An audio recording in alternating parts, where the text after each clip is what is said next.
আস-সাবিরিন, ধৈর্যশীল যারা হবে, এই ধৈর্যশীল দুনিয়ার ভিতরে তোরা থাকবে।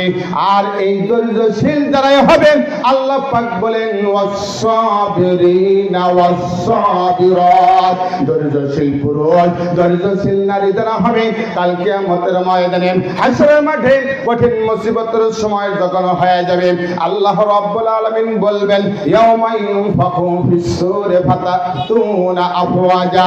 ইসরাফিল আলাইহিস সালাতু ওয়াস সালামকে সিংহায় ফুৎকার দেওয়ার জন্য বলবেন, সিংহায় ফুৎকার দেওয়া হবে, মানুষগুলা কবর থেকে উত্থিত হয়ে হাশরের ময়দানে উপস্থিত হবে।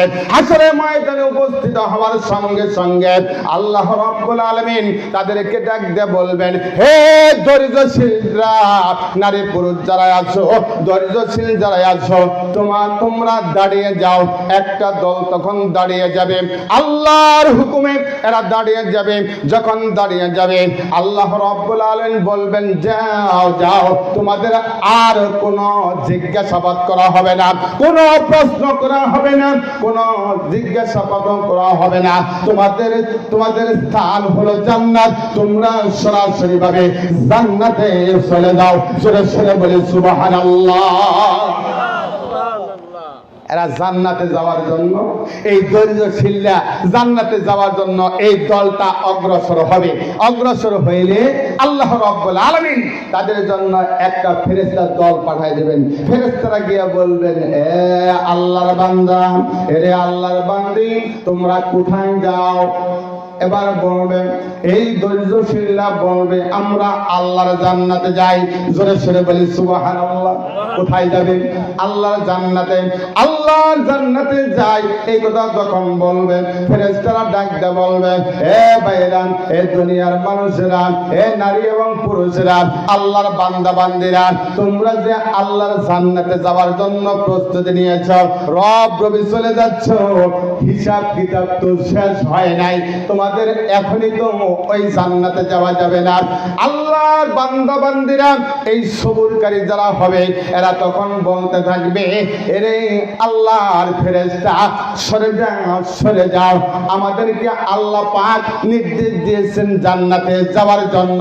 আমাদের কোনো হিসাব নাই, কোনো কিতাব নাই, কোনো প্রশ্ন নাই, কোনো বিনা হিসাবে বিনা প্রশ্নে আল্লাহ রাব্বুল আলামিন আমাদেরকে জান্নাতে যাওয়ার পারমিশন দিয়ে দিয়েছে। জোরে জোরে বলি সুবহানাল্লাহ। আল্লাহ রাব্বুল আলামিন পারমিশন দিয়েছে, তোরা আমাদেরকে ফিরাবি। সম্ভব? ফেরেশতার কোন শক্তি আছে? নাই। তখন এরা বলবে, হ্যাঁ, তাহলে তোমরা যেহেতু জান্নাতের দিকে অগ্রসর হচ্ছ, তোমরা জান্নাতে যাবা, ঠিক আছে, আমরা প্রশ্ন করব না, তোমাকে জিজ্ঞাসা করা হবে না, কিন্তু জানতে চাই, কিন্তু ভাই কিন্তু জানতে চাই, তোমরা যে জান্নাতে যাচ্ছ, তোমরা কি কারণে জান্নাতে যাচ্ছ একটু বলবা কি?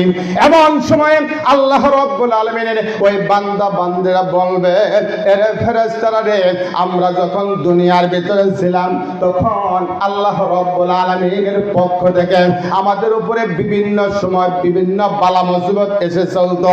আমাদের উপরে অনেক মানুষরা অত্যাচার, অনাচার, নির্যাতন, নিপীড়ন করত, মারধর করত, জিহবা কেটে দিত।